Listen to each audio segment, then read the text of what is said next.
Tonight, we step into a turning point that arrives quietly, not with a single invention, not with a sudden discovery, but with a long shift in how humans relate to the land. For most of human history, movement was normal. People traveled in small groups, following seasons and herds, returning to familiar valleys and rivers, and leaving behind only light traces. Life was built around attention, reading tracks, reading clouds, reading the behavior of birds and animals, remembering which places offered water when the air was dry, and which places offered shelter when the wind was sharp. Then, across generations, the world began to soften in certain regions, not everywhere, and not evenly. Some places warmed, some places stayed harsh, but in many valleys and river corridors, the pattern of life became a little more predictable. Plants spread into places that had been too cold. Wetlands formed. The growing season lengthened in some areas. Wild grains and other edible plants became more abundant in specific landscapes. This is where our story begins, not with farming already established, but with people noticing that some places can feed them again and again if they return at the right time. Imagine a wide valley at dawn. The air is still cool. The ground holds patches of old snow in shadow, but open areas are softer now. Grasslands stretch farther. Small plants return each season. The world is still full of risk, but it is also full of opportunity. The agricultural revolution is often described like a leap. Humans become farmers. Humans build villages. Humans create civilization. But the reality is slower, and it is made of small decisions that feel practical in the moment. A group returns to a place where edible seeds ripen reliably. They stay a little longer because the harvest is good. They store a little more because the next season is uncertain. They protect a patch of plants because it is valuable. They build a slightly stronger shelter because they plan to return. Over time, these choices accumulate, and a new way of living begins. Tonight, we will follow that gradual transition. We will watch how gathering becomes planning, how planning becomes cultivation, and how cultivation creates settled life. We will also look at what people gain and what they lose when they stop wandering. If your mind drifts as you listen, that is fine. This is calm history. Let the story move like a slow walk, steady and gentle, from one scene to the next. In mobile life, possessions stay light. A person carries tools that can be used many times, and knowledge that can be shared endlessly. When a group moves, it also leaves behind tension. If resources are thin, moving is a solution. If relationships become strained, distance can restore calm. As the world becomes more predictable in certain places, moving is no longer the only strategy. Staying becomes imaginable. The idea of returning to the same valley is not new, but returning with the expectation of food is something different. It turns a place into a promise. This is why the agricultural revolution feels quiet.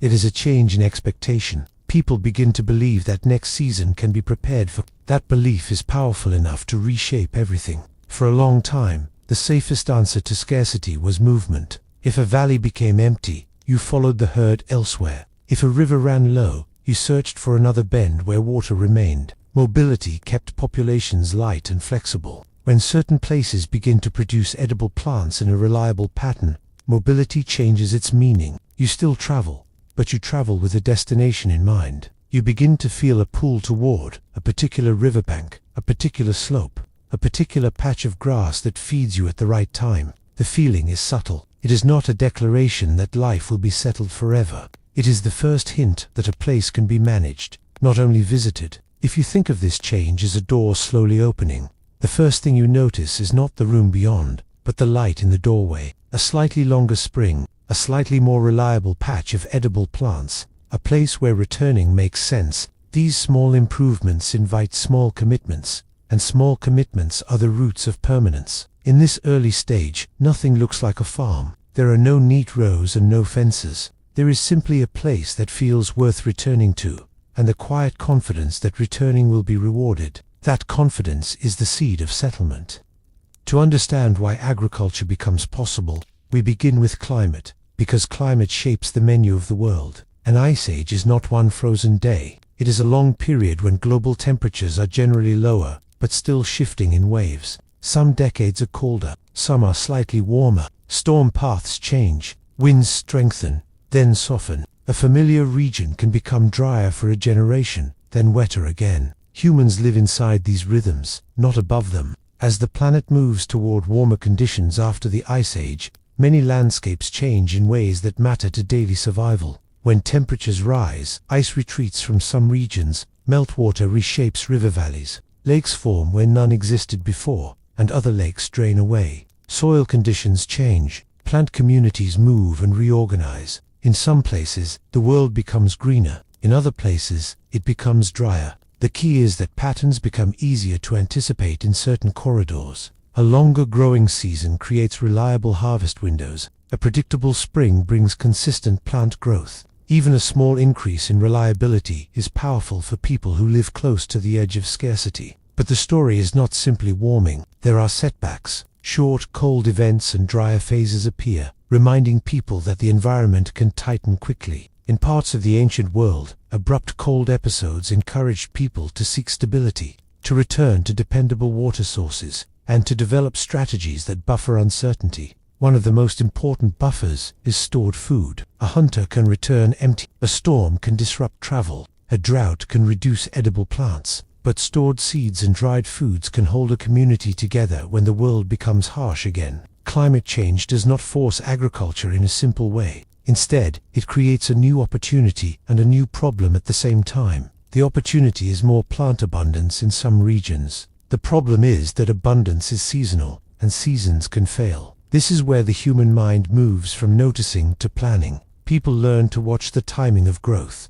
They learn which slopes warm first, which areas hold moisture, and which valleys protect plants from extreme winds. They begin to understand the landscape as a system, where water, soil, and sun interact. Agriculture grows from this kind of knowledge. It is not magic. It is repeated observation turning into reliable routine. A longer growing season does not mean a gentle world. It means a world where planning has more value. When a plant cycle is reliable, effort can be timed. When timing works, storage becomes meaningful. When storage exists, risk becomes manageable. In different regions, different triggers matter. In some valleys, wild grains become abundant. In others, fish runs become reliable. Along coasts, shellfish and coastal plants can support longer stays. The important feature is dependable return. When people concentrate near water, they begin to shape those places. Paths become clearer. Campsites become cleaner. Waste becomes a problem to manage. The landscape begins to reflect repeated human presence. In the earliest stages, the most important resource is not the field, it is information.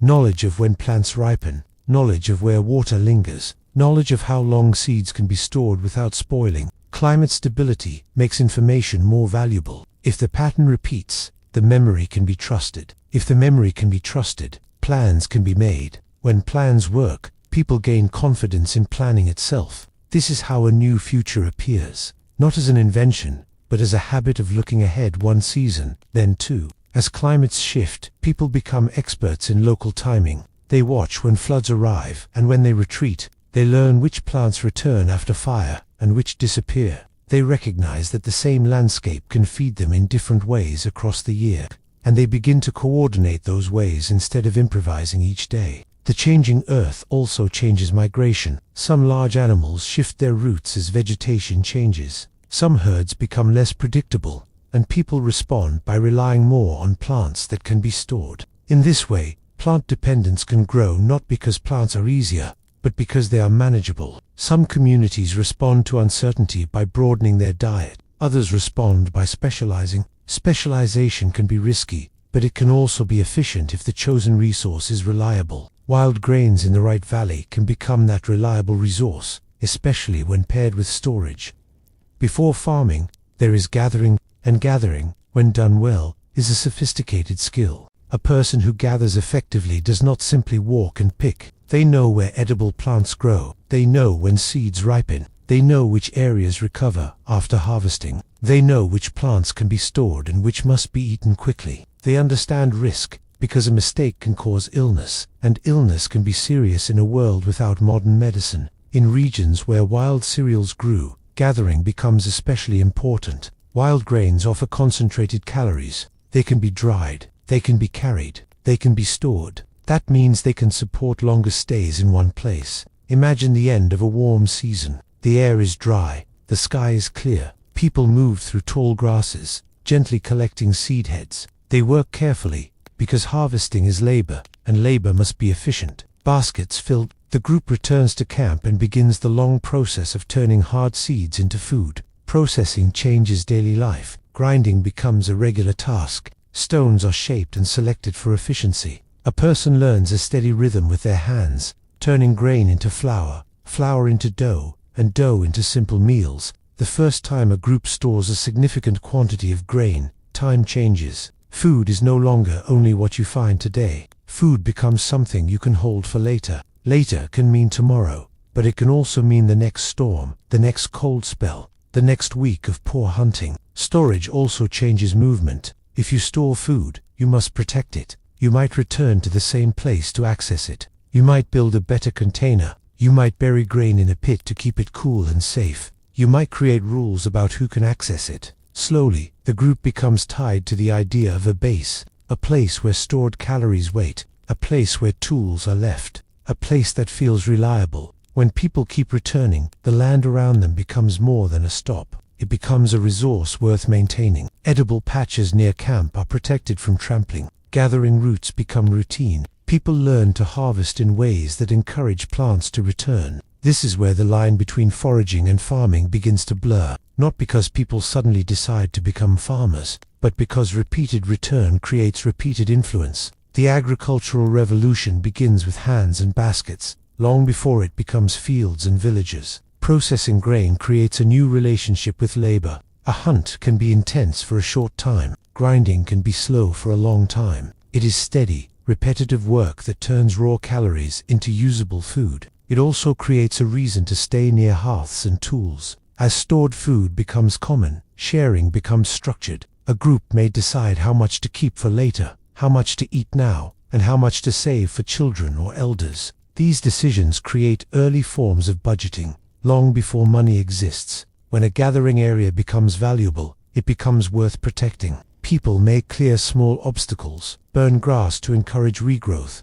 or return earlier to harvest before animals do. These are simple actions, but they are the roots of cultivation. When people gather grains, they also learn to recognize differences within a single species. Some stalks are taller, some seed heads are heavier, some ripen earlier. These small differences become the first selection process. The camp becomes a processing center. Stone tools are placed in familiar positions. Grinding stones are kept close to the hearth. Water is brought in and measured by experience rather than numbers. Over time, processing becomes smoother. The same hands that once tracked animals across snow now learn the steady rhythm of turning seeds into food. Storage also changes emotion. Hunger becomes less immediate when a pit of grain exists. A household feels a quiet relief, knowing that a storm does not automatically mean starvation. That relief is not only comfort, it is mental space, and mental space allows planning, experimentation, and the patience required for cultivation. When grinding becomes common, communities begin to develop shared spaces and shared tools. A grinding stone might be heavy and kept in one location. A hearth might be built to last. These fixed points quietly encourage longer stays and a more settled routine. Domestication is not a single moment. It is a relationship built across many seasons. Wild plants are designed for their own survival. Many scatter seeds quickly. Many ripen unevenly. Many have small grains because they spread widely. But humans, seeking efficiency, begin to favor different traits. A plant that holds its seeds longer is easier to harvest. A plant with larger seeds produces more food per effort. A plant that ripens more evenly makes planning easier. When people save seeds from plants with these traits, they increase the chance those traits appear again. At first, cultivation can be as simple as scattering seeds near camp, in soil that is moist and easy to access. People may pull competing weeds. They may keep animals away. They may choose to harvest carefully and leave some plants for next season. Each step is small, but each step strengthens the partnership. In the Fertile Crescent, early domestication includes cereals like wheat and barley and pulses like peas and lentils. These plants store well, and storage matters because it creates stability. In other parts of the world, agriculture emerges in different forms. In East Asia, rice and millet become central in different regions. In parts of the Americas, crops like maize develop over long time spans, alongside beans and squash. In New Guinea, People cultivate roots and other plants suited to their environment. The ingredients differ, but the logic is similar. Reliable calories allow longer stays. Cultivation creates new responsibilities. A crop must be protected. If animals eat it, the labor is wasted. If a drought hits, the harvest is uncertain. If a storm arrives at the wrong time, yields fall. A group becomes dependent on a timeline, on a seasonal schedule that cannot be ignored. For some people, this is worth it. Predictability is powerful. Even an imperfect harvest can feel safer than uncertain hunting when conditions are harsh. A stored supply can reduce anxiety. It can support children and elders.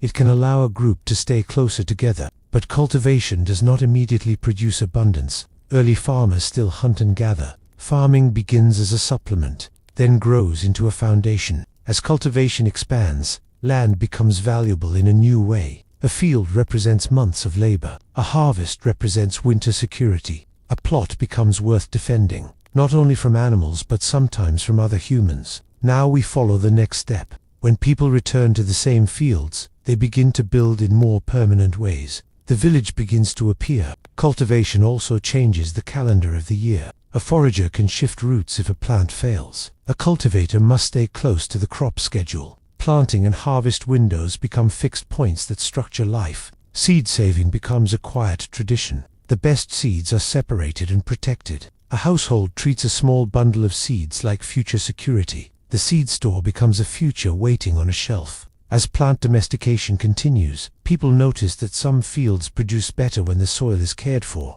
They may add ash, compost, or manure. They may rotate which area is used. These early practices are primitive compared to later farming, but they show the same logic. Cultivation also encourages innovation in protecting crops. Simple fences or thorny barriers can keep animals out. Watch schedules may develop during vulnerable periods. A community learns to guard its future. Once planting exists, people begin to notice soil. Dark soil that holds moisture, sandy soil that drains too fast, areas where floods leave nutrient-rich silt. These observations become the beginning of agricultural geography. Fields are not just places, they are experiments repeated every year, with results compared in memory. Over generations, cultivated plots spread outward from the safest edges, first near water, then onto nearby flats, then into wider fields. Each expansion brings new problems, and each problem encourages new solutions. The result is not a straight line. It is a slow negotiation between human effort and environmental limits. Domestication reshapes plants so gradually that people may not notice the full transformation within a single lifetime. But across several lifetimes, the change becomes clear. The plants near settlements become different from the plants far away. The human footprint becomes visible in biology itself. The first cultivated plots likely sit close to daily life, near paths, near water, near the places where people already work. This closeness matters. A crop far away is hard to protect. A crop near home can be watched, weeded, and harvested with less risk. When humans stay in one place longer, shelter becomes more than a temporary cover. It becomes a structure worth improving. A mobile camp is built for speed. A settled camp is built for endurance. Floors are leveled. Walls are thickened. Roofs are repaired instead of replaced. Storage pits are dug and lined. A house begins to hold not only people, but supplies, tools, and memories. Storage is central. Grain must be kept dry. It must be protected from insects, rodents, and moisture. A village develops systems for keeping food safe, whether through pits, containers, or specialized spaces within houses. This creates a new relationship with time. The future is not only the next migration, it is the next harvest, the next winter, the next year. Daily routine becomes heavier with maintenance. Fields need weeding, tools need sharpening, grain needs grinding, water needs carrying, fires need fuel, walls need repair. These tasks repeat, but they also create a steady rhythm that can feel stable. Population begins to increase. When food is stored, children can be fed more reliably. More children survive. Larger households form. With more people, labor expands, which can allow larger fields. Larger fields can support more people. A growth cycle begins, but larger communities also bring new challenges. Living close together increases conflict potential. Disagreements that once could be solved by moving away must now be negotiated. Storage creates questions about ownership. Who controls the grain? Who decides how it is shared? What happens when a harvest is poor? Villagers can also reshape the local environment. Fuel is gathered from nearby areas. Trees are cut. Nearby wild animals adapt, either avoiding humans or being drawn in by stored food. The landscape around a village changes, and that change can make mobility harder. In a settled world, the idea of home becomes sharper. Home becomes a place you protect. Home becomes a place you return to. Home becomes a place where work accumulates. As villages expand, communities begin to connect with one another through trade. Stone and obsidian travel, shells travel, ideas travel, seeds travel, farming techniques spread. Now we look at another major thread of the agricultural revolution. Animals become managed, not only hunted. Herding begins, and with it, a new kind of relationship with living creatures. A permanent house changes family life. It becomes a place where objects accumulate and where skills are practiced daily. Children learn by watching the same tasks repeat. Grinding stones, hearthwork, weaving, and tool repair become normal sights. Villages also create communal problems. Someone must coordinate repair of shared spaces or manage disputes over water. A community that depends on fields becomes sensitive to theft and damage. So social trust becomes more valuable and more fragile. With repeated harvests, people may build surplus. Surplus allows celebration and ceremony. It also allows trade, and trade connects villages into larger networks that spread ideas faster than wandering groups once could. A village also changes sound. Instead of the constant openness of travel, there is a daily familiarity. The same hearths, the same footpaths, the same doors. This familiarity can feel safe, but it can also feel crowded. With storage in houses, theft becomes possible in a new way. In mobile life, there is little to steal. In settled life, grain and tools can be taken at night. Social trust becomes a more sensitive resource. Communities respond with customs. Shared watch, shared rules, shared expectations about fairness. The earliest social institutions grow from practical needs like these. As houses become normal, the idea of inheritance begins to matter. A roof repaired year after year becomes a family asset. A storage pit becomes a household resource. A field cleared of stones becomes a long-term investment. Children grow up expecting to live where their parents lived, and that expectation changes identity. As villages stabilize, people begin to build not only homes but shared structures. Areas for storage, for meetings, for ritual, for work. Shared structures strengthen identity. They also require coordination, and coordination strengthens leadership roles. Domestication is not limited to plants. Animals become part of the new settled world, and this changes life in many subtle ways. Hunting remains important for a long time. Early farmers still hunt because it provides protein and fat, and because wild animals are part of the environment. But managing animals offers something different: control. A managed herd is not a random encounter. It can be guided. It can be kept near a settlement. It can be moved along familiar routes. It can be protected from predators. It can be culled carefully to provide meat without destroying the entire population. Goats and sheep are often among the first animals managed closely in many regions because they are resilient and adaptable. Over time, pigs and cattle become part of the domesticated world in various places. Each animal brings different benefits and different demands. Herding adds structure to the day. Someone must guide animals out to graze and bring them back. Someone must watch young animals. Someone must manage breeding. Someone must keep animals away from crops. Animals become a form of stored calories that can walk. They provide meat. They provide hides. They provide bone for tools. They provide fat that carries energy through cold seasons. Later, in some contexts, milk becomes part of the diet, changing nutrition and food preparation. Animals also produce manure, which can be used as fuel and, in some places, as fertilizer. It is not glamorous, but it is practical. It supports the settled lifestyle. Herding creates new skills. Reading animal behavior, understanding grazing patterns, knowing where water is safe, protecting animals from predators, coordinating movement with the seasons. It also creates new risks. If disease spreads through a herd, food security is threatened. If predators attack, losses can be serious. If a drought reduces grazing, herds must be moved, and movement becomes necessary again. The agricultural revolution is not a simple move from wandering to staying. It is a new balance between staying and moving. Crops tie people to a place, herds require movement. Together, they shape a mixed life that can be stable and also demanding. Now we turn to the tools and quiet technologies that make this new world possible. Pottery, storage containers, weaving, and the routines that keep a settlement functioning. Herding introduces sound into the day. The movement of animals, the calls of herders, the noise of hooves, and grazing. A settlement becomes a place with a living rhythm, not only human rhythm. Animals also change diet and craft. Hides can become more common. Bone can be collected in reliable ways. Wool, later, in some regions, becomes a material for textiles. Domestication expands the toolkit of daily life, but herding can also increase conflict. A herd can damage crops. A grazing route can cross another group's territory. The need to coordinate movement grows, and with coordination, leadership roles become more important. Herding also spreads risk. If a crop fails, animals may still survive on grazing.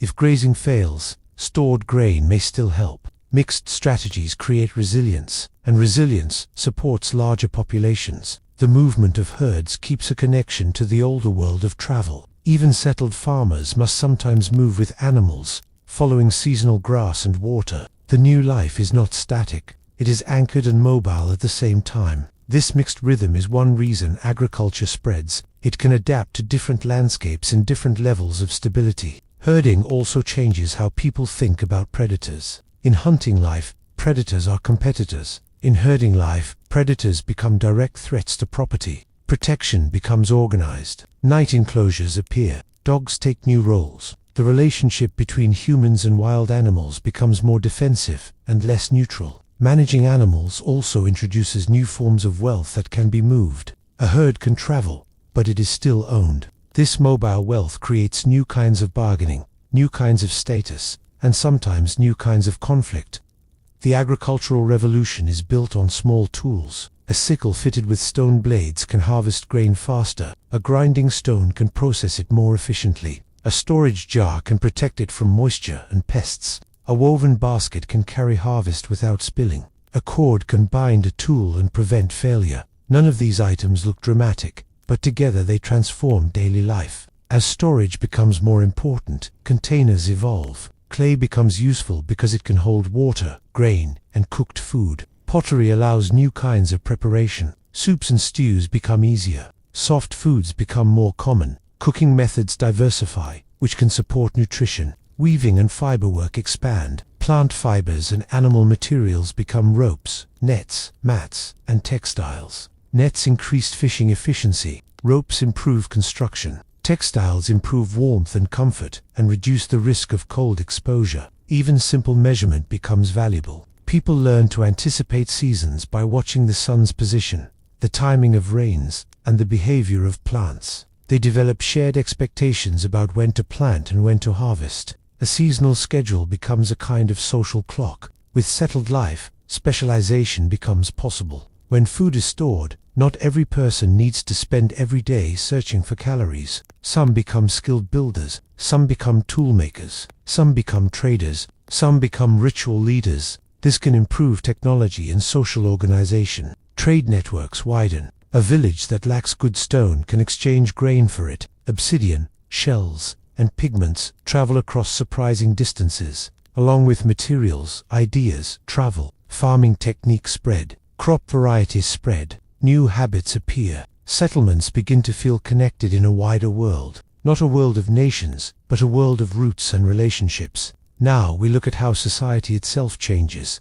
When food can be stored and controlled, social structures shift. Ownership becomes sharper. Inequality becomes possible. Rules become more important. The village becomes a new social machine. Pottery is not only a container, it is a way to slow time. Water can be stored, food can be simmered longer, grains can be protected. These changes make daily life steadier and reduce the constant urgency of eating immediately. Textiles and baskets make transport easier. Even settled communities still move within their environment, carrying harvest, carrying water, carrying fuel. A strong basket or rope can save time and energy every day. Tool refinement also increases efficiency. A small improvement repeated thousands of times becomes a big advantage. This is how technology quietly accelerates after settlement begins. As pottery and storage improve, recipes expand. Grain can become porridge, beans can be simmered longer, herbs can be infused. Food becomes more than immediate fuel. It becomes culture. New tools also change childhood. Children grow up surrounded by objects that require training. A sickle must be used carefully. A grinding stone requires endurance. Skills become more specialized and passed down more formally. In this way, technology changes not only work, but identity. People begin to define themselves by crafts and roles. Trade becomes a quiet accelerator. When villagers exchange stone, shell, pigment, or seeds, they exchange techniques at the same time. A better sickle design can travel with a trader. A new storage method can spread through a marriage alliance. Innovation becomes social, not just individual. The technologies of farming are often invisible because they are small. A better handle on a tool reduces fatigue. A smoother storage jar reduces spoilage. A tighter woven basket reduces loss. These small efficiencies compound over years, and they make the settled life more sustainable. Settled life creates new forms of closeness. When people live near one another for long periods, relationships deepen, but so do tensions. Small disagreements cannot always be escaped by leaving, they must be managed. Food storage adds another layer. Stored grain is security. Whoever controls storage controls stability. If a community has shared storage, it must decide distribution. If storage is private, households must protect their supplies. Either way, rules begin to matter. Fields also create questions. A field represents labor invested over months. A harvested field feels like a result that belongs to someone's work. The idea of property becomes stronger, not as an abstract concept, but as a practical response to effort. As villages grow, some households may accumulate more. A family with better land, a family with more labor, a family with stronger trade connections. Over time, differences in stored wealth become possible. Status can emerge from control of resources rather than only personal skill. Specialization can increase influence. A skilled builder can shape communal spaces. A toolmaker can become valuable. A trader can connect villages. A leader can organize labor during planting and harvesting seasons. Authority can begin as coordination, then become hierarchy. Ritual and belief also shift in this environment. Humans have always used symbols and stories, but settled life can concentrate shared ceremonies. Seasonal cycles become social events. A harvest can become a communal milestone. A village can develop sacred spaces where identity is reinforced. Ritual can reduce conflict by creating shared meaning and shared rules. It can also strengthen hierarchy by giving certain roles special status. Both can happen together. The agricultural revolution is not only about food, it is about the structure of human life. It creates larger communities. It creates stronger coordination. It creates new kinds of power. Now we look at the costs, the less romantic side of settling down, health, labor, and the hidden pressures that come with success. Ritual can also be practical. A shared ceremony can coordinate planting dates or harvest work. A communal meal can redistribute surplus. A story can reinforce social rules and reduce conflict. Belief systems and practical systems often grow together. As property becomes real, boundaries become meaningful. A line between fields, a claim to a storage pit, a right to a water source. These boundaries require agreement, and agreement requires authority or tradition. Over time, these social systems can become the foundation for later laws and institutions, not because people want bureaucracy, but because living close together demands structure. Inequality can begin quietly. A family with a slightly better plot of land, a household with more labor, a trader with more connections. Differences that are small in one generation can become larger in the next. When differences grow, communities often respond with stories and rituals that explain why things are the way they are. Ritual can justify hierarchy, or it can soften it by creating obligations for sharing. Either way, the village becomes a place where politics begins, long before politics has a name. Community life also produces new kinds of memory. People remember not only landscapes, but events within the village. A great harvest, a conflict resolved, a drought survived. Shared memory becomes a tool for cooperation, and it can also become a tool for authority when leaders claim to represent tradition. In a village, reputation becomes more powerful. People remember who shares during a bad year and they remember who keeps promises and who breaks them. Reputation becomes social currency, and it can shape marriage, trade, and cooperation. Agriculture is often described as progress, but it is better understood as trade. People gain predictability, but they pay with labor. Planting takes time, weeding takes time, harvesting takes time, grinding grain takes time every day, carrying water takes time, repairing tools takes time, maintaining houses takes time. Farming builds a steady workload that returns each season. Diet can change too. Foragers often eat a wide variety of foods, depending on region and season. Farmers can survive on grains and a smaller range of staples, but the diet can become less diverse. That does not always mean immediate harm, but it can shift nutrition over time. Settled life increases exposure to disease. When people live close together, infections spread more easily. When animals live nearby, new diseases can cross from animals to humans. Waste and water management become important. Dense living can make recovery harder. Population growth intensifies pressure. When food is stored, more children can be supported. More children survive. Larger populations require more food. More food requires more fields. More fields require more labor. The settlement becomes increasingly dependent on agriculture. This can create an invisible trap.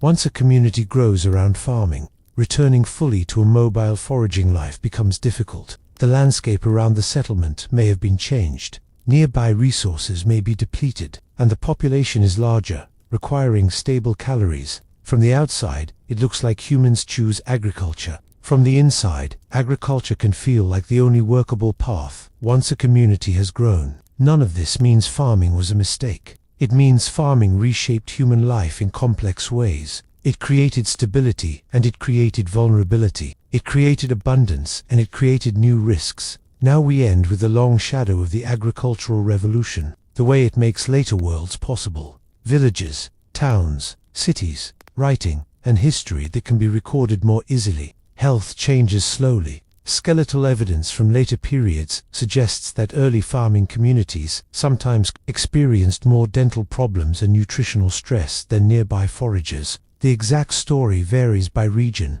but the general trade-off is real. Predictable calories can come with less dietary variety. Labor also becomes gendered and specialized in many contexts. Some tasks become associated with certain roles within a household. This can increase efficiency, but it can also harden social expectations over time. And as farming spreads, landscapes change, forests are cleared, wildlife shifts away, the world becomes more human-shaped. That can increase stability, but it can also make people more vulnerable to failure within the system they built. The agricultural schedule also changes rest. Foragers rest when travel ends. Farmers rest when work allows. During planting and harvest, the pace can become intense, then slow again after the grain is stored. This creates seasonal stress. The success or failure of a harvest can shape mood and stability for an entire year. In a mobile world, failure can be answered with movement. In a settled world, failure must be managed within the same place. Over time, communities develop strategies for storage, sharing, and trade that reduce the fear of failure.